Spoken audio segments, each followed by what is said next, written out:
What's up mga master, magandang araw. At syempre ngayong araw ay nakahuna-huna na naman ako ng mga ngawil gamit itong aking napakapugi at pangmalakasang fishing rod. Mga ngawil ako dito ngayon. At syempre susugdan at sisimulan na natin, hindi na tayo magpadugay-dugay pa. At syempre nakaplaster, nakahunat na ako dito para sa pagbigay ng pinakamagandang bira. At syempre yung unang bira natin as always ay maliit na naman na tilapia. At syempre papakawalan at bubuhian muna ito natin baka ito pa ilalaki pa. At dito na ilalagay at bubutang na naman natin para ito yung makakuha na naman. At pagkarasa dito ay wala, at sumubok na naman pagkarasa ay wala pa rin. Kaya sa mga puntong ito ay may isa pa rin akong kawil na dala, kaya pinalastar ko na lang at inandam ko na dito at niready ko para ito'y gagamitin ko rin, baka ito'y makahuli rin. Tamang itsa at plaster lang ako dito at ibutang muna natin dito sa kanyang gilid. At dito napahawak at napagunit ako kasi tumandog na, at pag-arsa ay isang good size na tilapia. Dito sa amin at para sa akin ito ay isang good size na kasi wala naman talagang mga mamaw gano dito kasi mga maliliit lang, hindi gano nakakalaki yung mga isda dahil sa sobrang rami nila. At dahil sa sobrang rami ng mga tilapia na ito dito sa spot na ito ay parang mas marami pas talaga sila kaysa sa tubig. Ibubutang ko ito sa aking mahiwagang nitbag. Sa mga puntong ito ay nagsabay-sabay na at nagdungan-dungan ng lumilihok-lihok, kumalaw-galaw yung ating mga pamingwit at nagkamilisot na nagkapuliki na talaga ako dito. At dito naghunat na ako dito at paghunat ko ay maliit na naman na tilapia. Anong maliit man ni uy? Pahihiya na ako nito at maulawan ako dito sa aking mga viewers. Marami-rami nang nagtatanong at nangungutana sa akin na bakit daw ay mga maliliit yung mga nahuhuli ko, bakit daw hindi ako nakakahuli ng mga malalaki, mga mamaw. Ang tangi ko lang maisasagot sa inyo ng mga nagtatanong ay masasabi ko na dito sa amin ay bihira na lang na makamamaw dito kasi mas marami pa yung mga tao dito kaysa sa mga isda. Halos araw-araw ay may maraming tao na nanghuhuli dito, lalo na't walang mga trabaho yung mga tao. May naglalambat, may naglalaya at may mga nagsisikop-sikop dito sa mga kilid. Kaya yung mga isda dito ay hindi na sila makakadagko at makakalaki. Pero minsan ay may mga malalaki na naman dito panagsa, pero bihila lang magpapakuha kasi napakaidlas na nila, natatakot na talaga sila sa tao kapag may mga tao na dito na pupunta at mahahadlok na sila.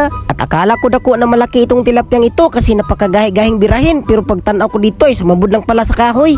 At dito naman banda-banda ay sinunda naman ng maliit na baby giant na tilapia na mapula-pula yung kanyang tilaok. Natagak pa talaga siya dito sa kalibunan, kaya inanaog ko at pinangita ko dito ay sa wakas nakita ko, kinuha ko lang muna ito kahit maliit-liit na gamay pa kasi naganahan talaga ako sa kanyang kulay, mapula-pula yung kanyang liog. At dito naman banda biglang tumibugsok yung aking pamataw at pag-arsa ko dito ay isang good size na tilapia. Nalipay yung aking nawong dito kasi nakakuha na ako ng good size na napod. Sobrang tuwa-tuwa na ng aking nawong dito kasi may pangtawid gutom na ako kahit papano.